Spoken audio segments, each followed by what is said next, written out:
இந்தியாவின் கடைக்கோடியில் நின்று கொண்டிருக்கிறேன்.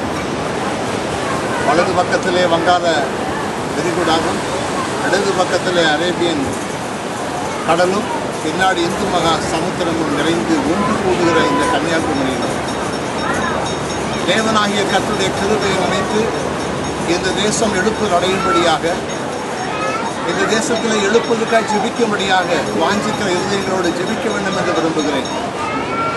இதோ தேவன் படைத்த பூமி எவ்வளவு அலாதியாக இருக்கிறது. மாம்சமர யாவற்றுக்கும் தேவனாகிய கர்த்தர் ஒருவராய் பெரிய அதிசயங்களை செய்கிறார். அவருடைய மகத்துவமுள்ள மகிமை இதனால் எழுப்புதலாய் எழும்பி நிற்கும்படியாக நாம் ஜெபிக்க வேண்டும். வேத புஸ்தகத்திலே, எஸ்தர் புஸ்தகத்தில் இந்து தேசம் முதல் எத்தியோப்பிய தேசம் வரைக்கும் ஒரு எழுப்புதல் உண்டானது.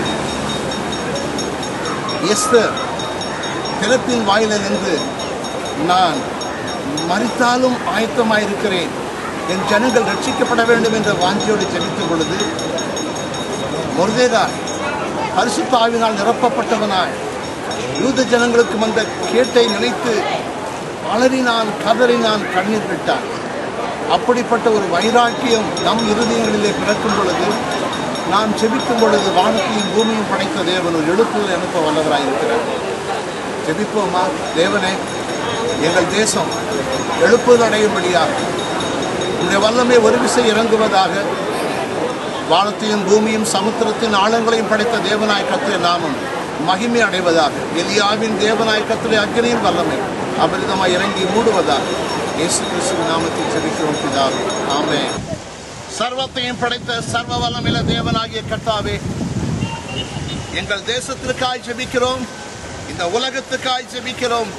வானத்தையும் பூமியும் படைத்த தேவனாகிய கர்த்தர் எலியாவின் நாட்களிலே அக்கினி அனுப்பி இஸ்ரவேல் ஜனத்தை திருப்பிற தேவன், எஸ்தர் காலத்திலே இந்தியா முதற்கொண்டு எத்தியோப்பிய நாடு வரைக்கும் எழுப்பலை உண்டாக்கிற தேவனாய் கர்த்தருடைய வல்லமை இப்பொழுதும் தேசத்தின் மேல் இறங்குவதாக.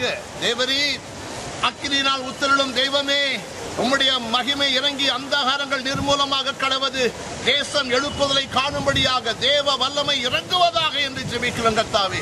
ஒருவராய் பெரிய அதிசயங்களை செய்கிறவர், ஜெபத்தை கேட்கிறவர், இயேசுவின் நாமத்தில் ஜெயம் கொடுக்க தேவனாகிய கர்த்தர் உம்முடைய பரிசுத்த நாம மகிமை அடையும்படியாக, உலகம் முழுவதிலும் எழுப்புதல் உண்டாவதாக, தேவ நாம மகிமை அடைவதாக. நன்றி கர்த்தாவே, ஜெபத்தை கேட்டதற்காக உமக்கு நன்றி. இயேசு கிறிஸ்துவின் நாமத்தில் ஜெபிக்கிறோம் பரலோகத்தின் பிதாவே, ஆமென், ஆமென்.